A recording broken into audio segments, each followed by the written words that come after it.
नमस्कार. कढई गॅसवर ठेवून त्यात अर्धा कप तूप घातले. बदाम, अमूलच्या घीमध्ये मी बदाम तळून घेणार आहे. तुपामध्ये बदाम छान भाजून घेऊया. तळलेले बदाम बाजूला काढूया. याच तुपामध्ये थोडेसे काजू भाजून घेऊया.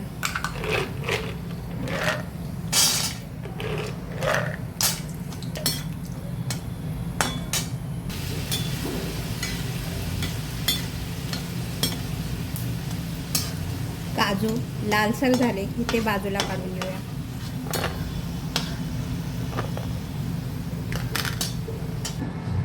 पाव कप रवा, हा बारीक रवा आहे. तुपावर छान रवा भाजून घेऊया.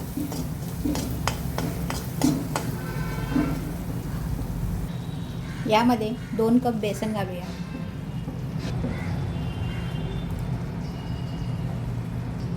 मंद आचेवर बेसन रवा तुपात छान भाजून घेऊया.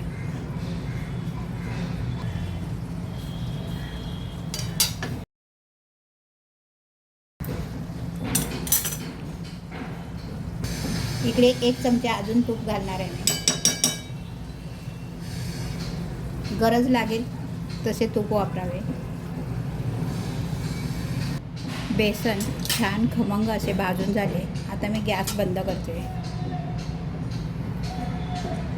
ते मी मिक्सरचं भांडं घेतलं आहे. त्यामध्ये 1 कप साखर,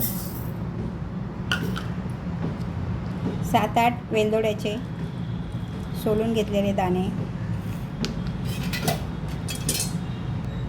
किंचित मीठ,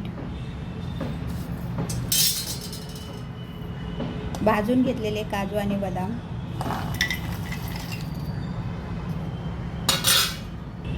झाकण लावून याची पावडर तयार करून घेऊ.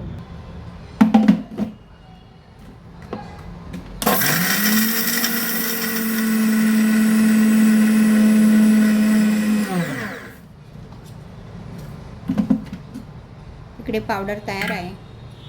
भाजून घेतलेले बेसन एका बाउलमध्ये काढून घेऊ.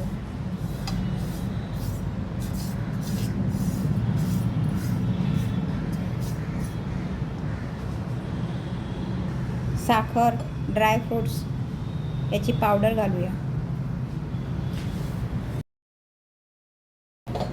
हे छान मिक्स करून घेऊ.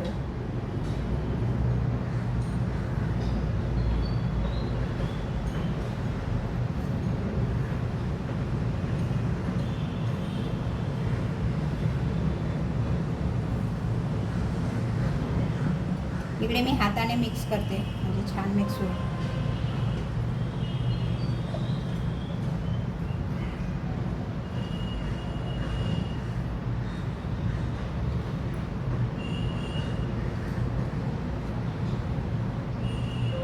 हे थोडं गरम आहे, गार करून घेते. यामध्ये 1 चमचाभर तूप घालून पुन्हा छान मिक्स करून घेऊया.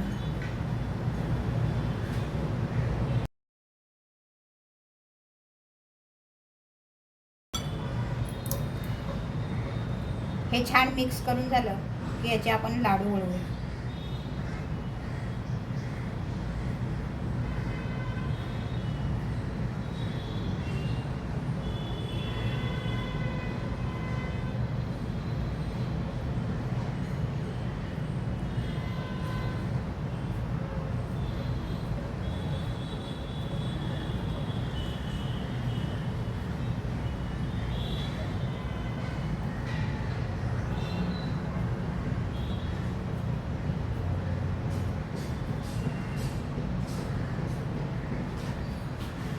याप्रमाणे बाकीचे उरलेले मी लाडू वळून घेते.